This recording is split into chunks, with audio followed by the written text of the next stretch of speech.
Pukekawa, a tiny town in the Waikato that's played a big role in our history. The site of the worst clashes of the colonial wars, and in the 20th century, no less than 3 murder cases. The most famous one, the killing of young farmers Jeanette and Harvey Crewe, is still unsolved. On a winter's night in 1970, the couple vanished. 5 days later, their toddler Rochelle was found crying in her cot. A passerby mentioned she'd seen a child on the Crewe property. Between the dates of the alleged shooting and the discovery of the disappearance. Their bodies were found in the Waikato River a few months later. Arthur Allen Thomas was twice convicted for the crime before being freed in a dramatic royal pardon. We should recommend to the Governor-General that he exercise the prerogative of mercy and pardon Arthur Allen Thomas. In a new book, journalists Kirsty Johnston and James Hollings return to Pukekawa and discover a string of violent events leading up to the murders. And those authors join us now, Kirsty and James. Thanks for coming on the project. All right, this case has been so well picked over so many years. What new evidence did you guys find? I think it's not so much the new evidence that we found as what we found about the evidence that had already been presented as true. Right, evidence about the evidence. Mm-hmm. Yeah, well, there's been a lot said about this case, and we tried to really go through what was true, and that's what we've put in our book. OK, so what sort of things? Anything big that stands out? Probably 3 things. One thing would be the axle. There's been an awful lot of talk about the axle. Did the axle come from the Thomas farm or not? Right. And I think we've pretty much shown that it probably did. Axle, something there. Yeah. Second thing would be the pardon. No one's ever told the story about why the pardon happened. There's only been one case in New Zealand history where the government has overruled the courts, the police and the Justice Department and said, you've all got it wrong and we're going to free a convicted murderer. And this wasn't just any government, this was the government that gave us the Springbok tour. They weren't exactly liberal. And they did it. And why did they do it? No one's ever told that story till now. And we've actually told that story through the words of Jim McClay, who wrote the pardon. So those are the big things we've added. In plain language, tell us the significance of that axle. Well, the axle was found with Harvey Crewe's body. Harvey Crewe's body was found in the Waikato River.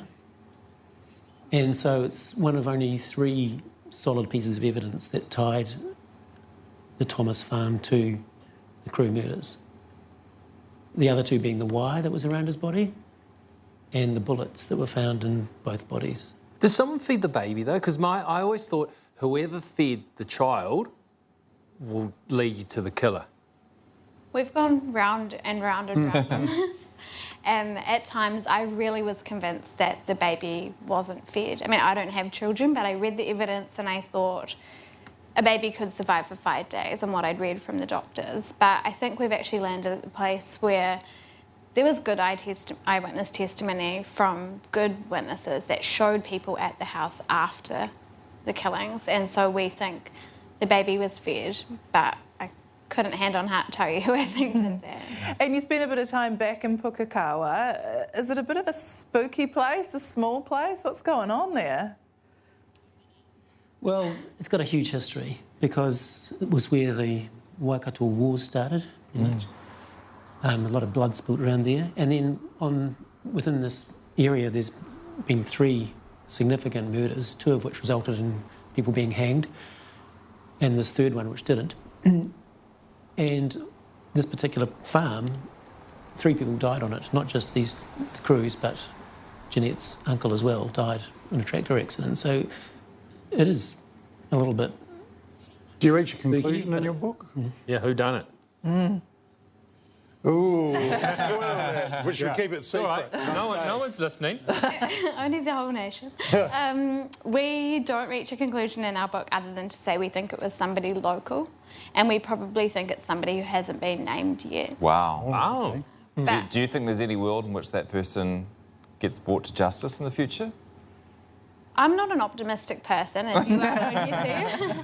However, I actually do think there's a chance somebody knows. It's not that long ago. I know that, well, to me, 1970 seemed a long time ago, but it's within living memory. And from what we can tell, there were more than one person at the scene, so somebody knows. And I think, you know, if you think the baby Rochelle, she's still alive, so somebody could, you know, Be great for her to get That would be justice, very wouldn't it? cool. Yeah, thanks for starting the conversation again. It's called The Crewe Murders. It's out now, and the authors are Kirsty Johnston and James Hollings.